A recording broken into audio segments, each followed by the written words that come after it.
I mean, every year brings about new challenges, and we've just been discussing the second kid has arrived in last year, so the training is going really well, and I've definitely improved my strength.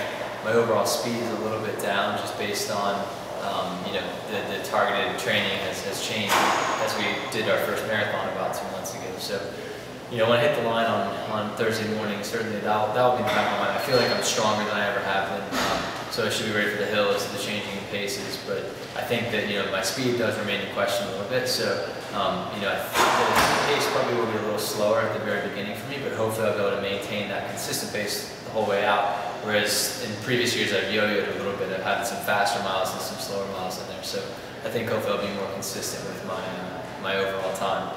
Now, if you do cross the line first, you join an elite group. You become the 4th person to win 5 consecutive half marathon derbies. What would you say would be a big accomplishment in joining that group? Well, certainly, I mean, this race means so much to me, and it's meant so much to all the people in Bermuda for decades now. You know, getting on past a century, as we're all aware. So to be a part of that club would be extraordinary. And the greatest thing about it for me is that this is just sort of a part of my life I never actually envisioned happening. I've talked about it many times that I was done running. You know, 25, I retired, I was burnt out.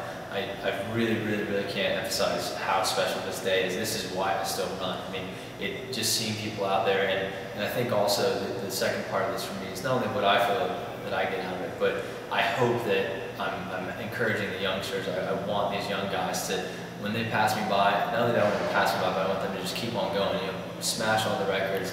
You know, go on and take on the Americans, take on the Kenyans, and really, you know, continue to have the Bermudians, you know, advance up the world rankings in the sport of track and field and in distance running. So that's, if I can help it in that respect at all, then I will feel very honored. Now, a lot of the races that you've run in Bermuda, you've tend to run by yourself. A lot goes through one's mind when they're out training, running, and so forth. What do you think of as you're running out there all alone? I think, you know, in general, I think about how, first of all, I'm lucky to still be doing it. I'm a very driven individual. I love competing. Running has been my outlet for years.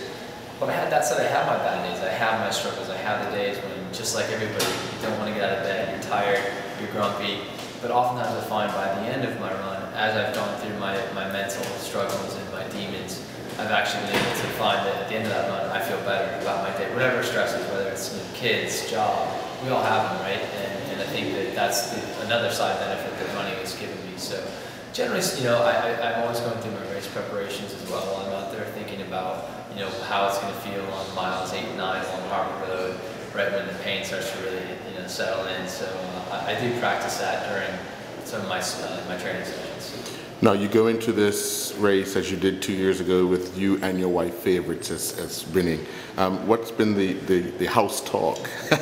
Well, you know, she's so excited to be back out there, and you know, obviously we've been so blessed with these 2 wonderful kids, and they, let's put it this way, I think they run the house more than we do at this stage. We're still trying to figure out how to corral them and get them on our schedule. But you know, Ashley has been a phenomenal inspiration for me, and you know, of the 2 of us, who has it harder? She does by far. I mean, she's the one that's doing the nighttime feeds. She's getting, you know, 3 or 4 hours sleep a night, and she's still managing to train at such a high level. So I don't know how she does it. And again, I don't like to admit very often in front of her, but I'm saying, honey, you certainly get the props this year for dealing with a much tougher situation than I have. All right, well, on behalf of Bermuda, all the best come Thursday.